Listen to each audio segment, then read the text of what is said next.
제가 이제 간단하게 그 현대경제연구원, 현대는 어디죠? 좀 센 데죠, 그죠? 그잖아요. 삼성경제연구원하고 현대는 좀 센 데잖아요, 그죠? 여기서 2050년도 통일대학교 통일한국이 웜이 GDP가 9만 달러 된대. 나 싫어. 이렇게 갈 필요가 없어요. 9만 달러 어디다 써요? 웜이 너무 많아. 실질 GDP가 6조 된대. 6조 웜이. 북한이 1조, 한국, 남한이 5조 된대요. 현재 1조 그거 놓고 있잖아요. 그냥 5배가 늘어, 5배가. 이럴 필요는 없다 보는데 어쨌든 남북이 통일됐을 때 경제적으로 굉장한 확장 가능성이 있다는 이야기를 이른바 현대 재벌산업 경제연구 이야기한 겁니다. 그래서 남북이 통일하자는 이야기가 저 같은 좌파가 해갖고는 안 돼요. 될 것도 안 돼요. 저희들 이야기하면. 이렇게 삼성이나 현대 이런 데서 이야기가 잘 되게 되어 있습니다. 그래서 그 자료를 제가 이렇게 이용한 겁니다. 그래서 지금 여기 앉아있는 대학생들은 아마 30년 이내에 반드시 남북이 통일된 그런 사회에 살지 않겠는가 생각합니다. 단 여기는 우리의 정치적 주도력이 많이 필요합니다. 동아시아가 세계 경제를 이끄는 것은 우리 의지와 무관합니다. 하지만 남북이 통일된 데는 남한의 정치력이 많이 좋아지지 않겠는가 싶어요. 제가 이제 가끔씩 지방이나 길림 가서 보면요, 진짜 남한의 주도하신 정치인들이 진짜 멍청해요. 북한이 무섭게 중국에 빨려가고 있습니다. 북한 경제가 무섭게 중국에 의존하고 있어요. 그렇게 만들어야 쓰겠어요. 그것도 별거 1,000원짜리로. 중국 그 집안 이런 쪽 1,000원짜리 물건을 트럭으로 사고 북한에 들어가요. 일주일만 싹 동인한대요. 그렇게 해서 북한 사람들이 중국 만주 경제에 점점 더 예속되어 있더라고요. 이건 전략적으로 멍청한 짓거리죠. 전략적으로. 북한은 우리 민족 아닙니까, 그죠? 그리고 이런 민족적 감정을 떠나서 가지고 우리가 만주로 시베리아를 진출하려면 빨리 통일의 조건으로 가는 것이 현명하다. 저는 요거는 민족적 이념이나 저희 감정적 이런 거 다 떨어지고 순수 경제적 타산만으로 그렇다 이겁니다. 자, 그다음에 세 번째는 2040년, 50년대 여러분들이 이제 어떻게 될 것인가. 저는 이제 우리가 민주주의도 이렇게 만들었고 경제도 성장했는데 우리 대학생들 보면요, 저희들보다 더 불안해요. 우리 대학교 때는요, 진짜 취직 격식 진짜 안 했어요. 취직 일체 고민하고 오직 그냥 막 술 먹고 맨날 놀기만 하고 그랬어요. 공부도 진짜 안 했어요. 맨날 놀기만 했어요. 근데 요새 대학생들 대학 1학년 들어가자마자 고시공부, 취업신부, 토익, 토플 5만 줘야잖아요. 내 딸도 지금 광주에 모대학 못 가 다니는데 임용고시 때문에 지금부터 벌써 스트레스 있어요. 임용고시 예약 꺼냈다, 엄마 그 약간만 잡아라고. 벌써 불안해요. 도대체 뭐를 잘못해갖고 우리 아이들이 이렇게 불안한 세상 살고 있을까? 혼자 많이 고민을 해보거든요. 뭘까요? 뭐 때문에 우리 젊은이들이 이렇게 좋은 객관적 조건임에도 불구하고 정신적 불안한 삶을 살아야죠? 뭐 때문일까요? 10대 아이들은 모대학 못 가는 수능 시험 때문에 고2, 3 때문에 하루도 편할 날이 없고, 대학교 3, 4학년 애들 이제 삼성 들어가냐 현대 취업 시험 합격 못 하잖아. 시험이라는 게 그렇죠. 시험이라는 게 합격하고 나면 별거 아니에요, 그죠? 근데 합격 전까지는 이제 사실 없다는 사람 불안하게 만드는 게 시험인데 왜 우리 젊은이들이 이렇게 기죽어 살까요? 뭐죠? 어렵게 하지 말고. 또 어렵게 말고. 뭐 때문에요? 일자리 문제 아닙니까? 그죠? 일자리 문제가 건강하게 해결되면 우리 젊은이들이 진짜 속 편하게 살 거예요. 근데 어떤 인구 제 친구들 10명에 1명은 정규직 들어가. 10명에 1명은. 근데 나머지는 삐삐껍다기야. 손가락 밟고 있어요. 내 조카 황준 씨 아들 있죠? 지금 37인데 실업자예요. 미쳐버려. 제사도 보기가 싫어. 이제 더 이상 야 뭐하냐 자나 놀고. 저도 괴롭고 나도 괴롭고. 37살인데 지금 아직도 연애도 못해요. 그죠? 운동 직장이 없는데 연애를 했어요. 이 고민들을 지금 30대가 많이 지금 하고 있잖아요. 왜 이런 문제가 계속 있습니까? 일자리 문제를 우리가 풀지 못하기 때문에. 자, 그러면 원리적으로 봅시다. 저 이제 여기서 너무 세세한 노동 경쟁이 들어올 수 없는 것이고, 어떻게 해야 일자리를 풀까요? 간단합니다. 생산성이 계속 올라가게 돼 있어요. 경제가 발전한다는 얘기는 생산성이 계속 올라간다는 얘기예요. 생산성이 올라감에 비례해서 어떻게 해야 돼요? 또 쉬운데 왜 그래요? 영국의 버트라드 러셀이라고 하는 아주 위대한 철학자가 이렇게 얘기했어요. 한 사람 하루에 8시간 일하고 한 사람 하루에 0시간 일한다. 그래서 한 사회가 괴롭다 얘기해요.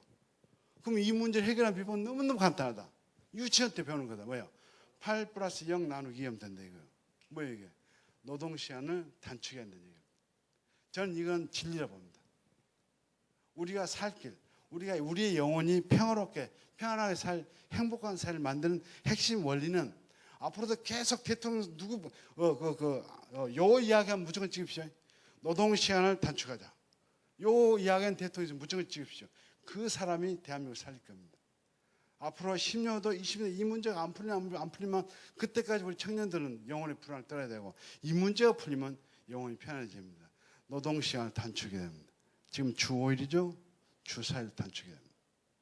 그러면 일자리가 몇백만 개 생깁니다. 저는 이제 교사를 2배 뽑아야 된다고 주장합니다. 의료 인력 2배 뽑아야 된다. 박수 한번 쳐보시죠. 저는 30년 후에 주 3일 노동을 기본 원리로 사회를 제표한다 합니다. 지금은 안 되겠죠.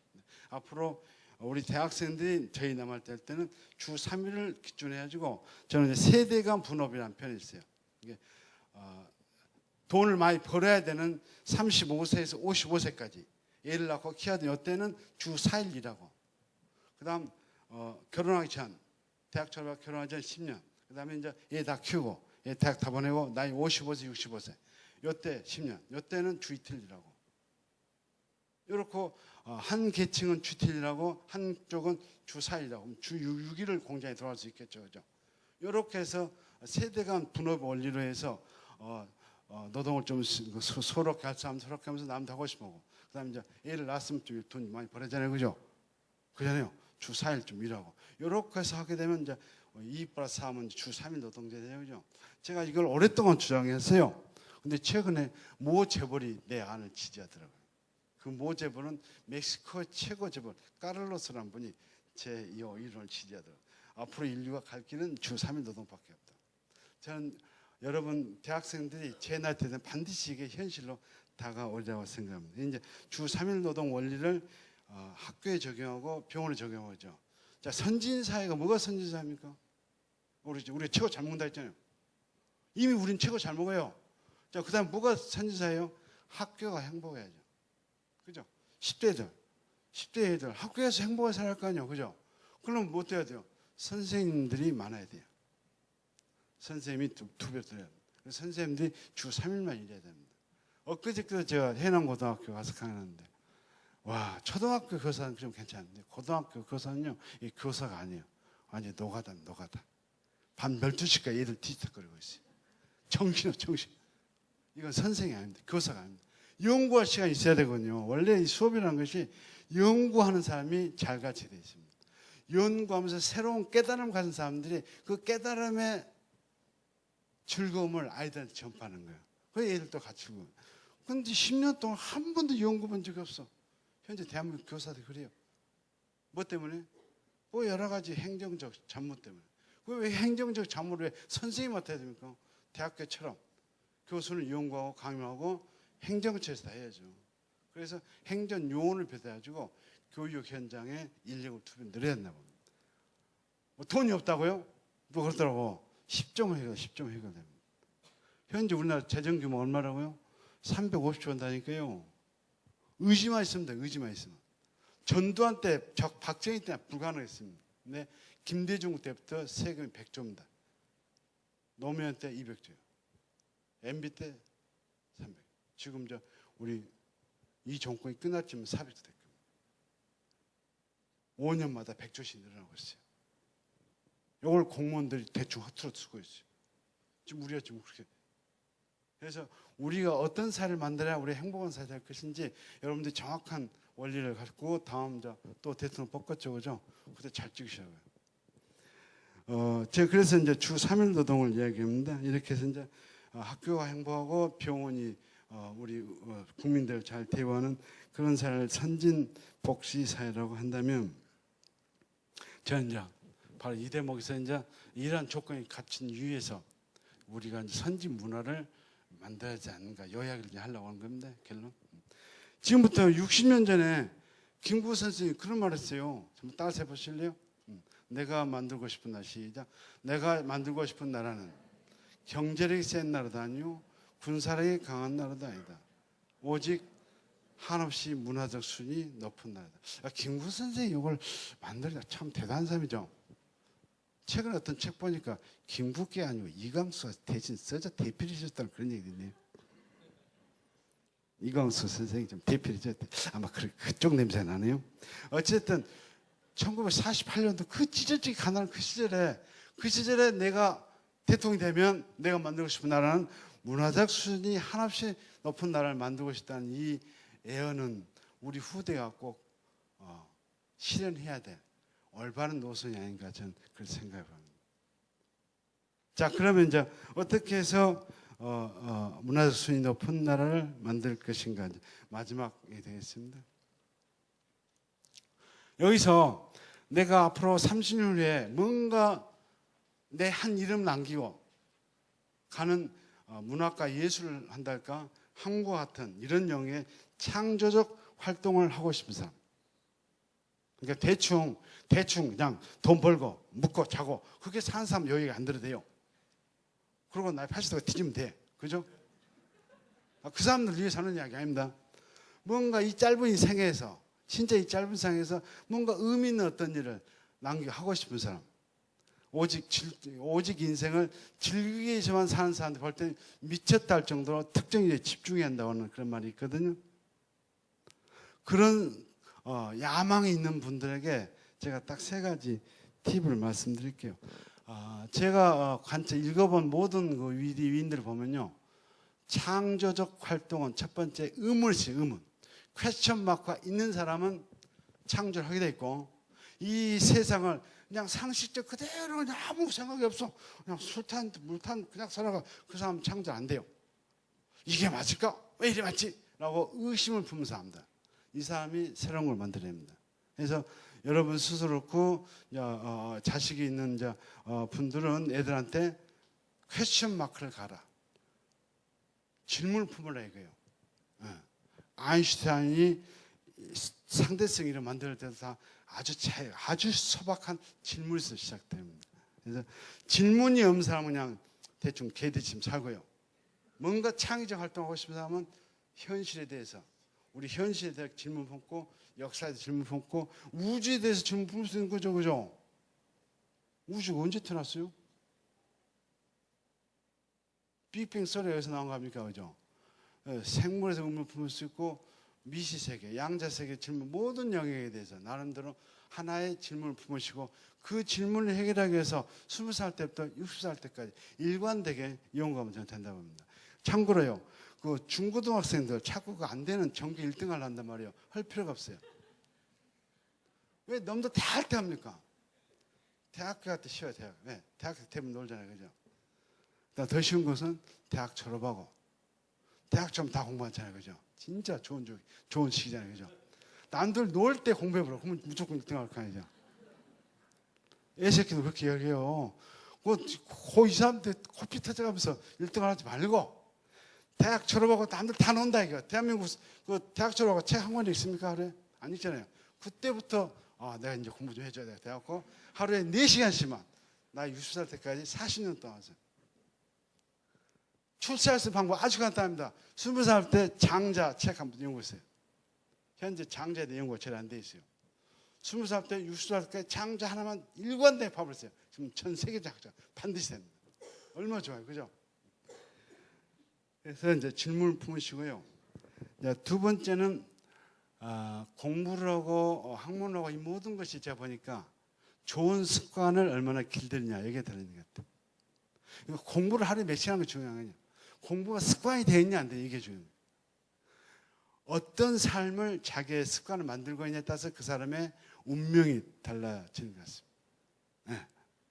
저는 자랑이 아닙니다만 공장 생활 때도 수배 생활 때도 아직까지 단 하루도 옆에 책을 놓아본 적이 없습니다.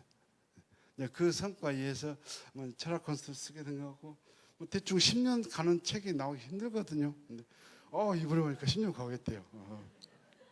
너무 즐거워요. 그래서 그 좋은 습관을 길들이셔야 합니다.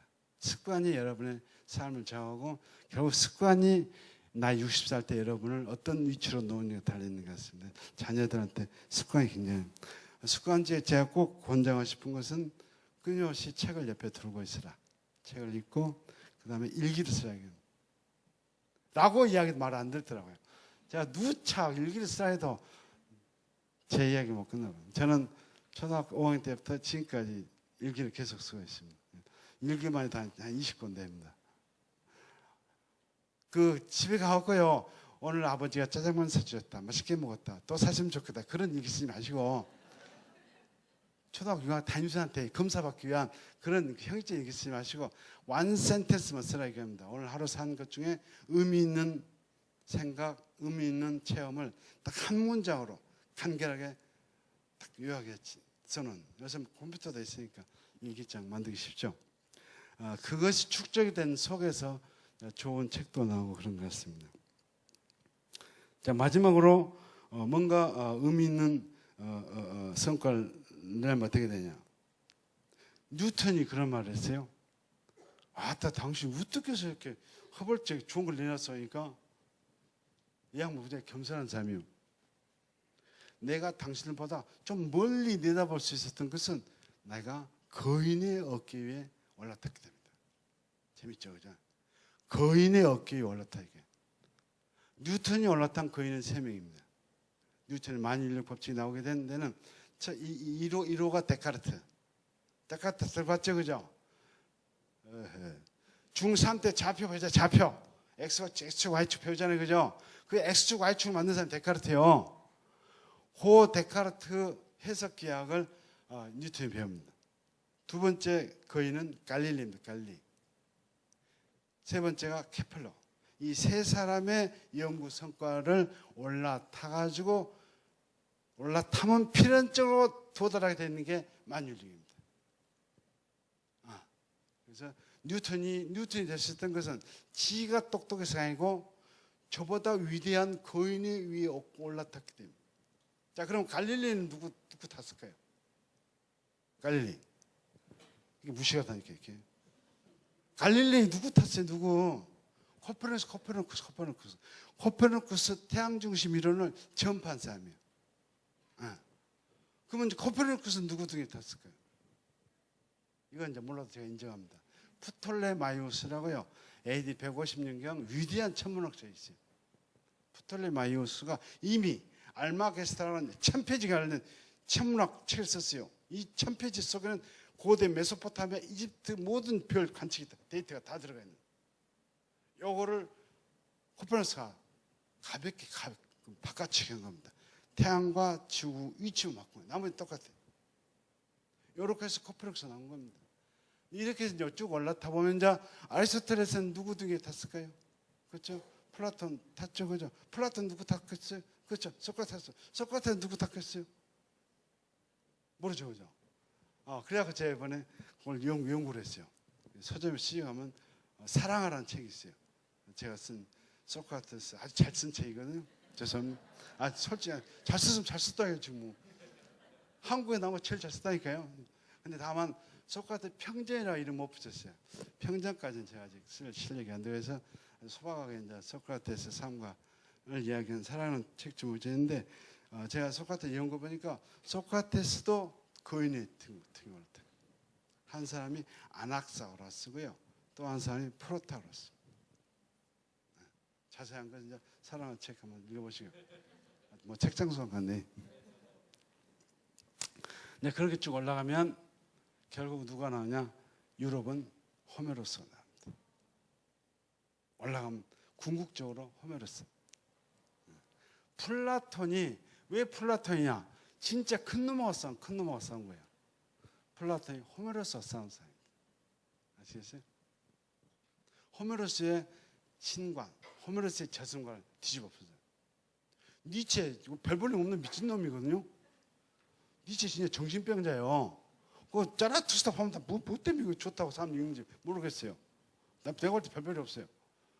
근데 니체가 유럽 철학사에서 어쨌든 인정받는 게 뭔지 아닙니까? 똑똑한 놈 붙었어요.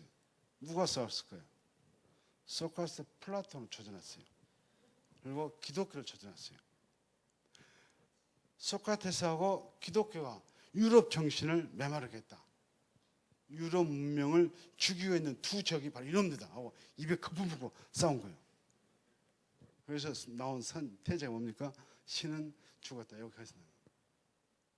그래서 우리가 이거 보면 진짜 큰일 하려면 어떻게 해야 돼요? 큰 놈은 붙어야 돼요. 큰 놈 붙고 그 다음에 거인의 어깨에 올라서셔야 돼요. 그러면 뭔가 하나를 남길 수 있어요. 자, 그러면 이제 거인이 누굴까요? 거인이 누굴까요? 고전이죠, 고전.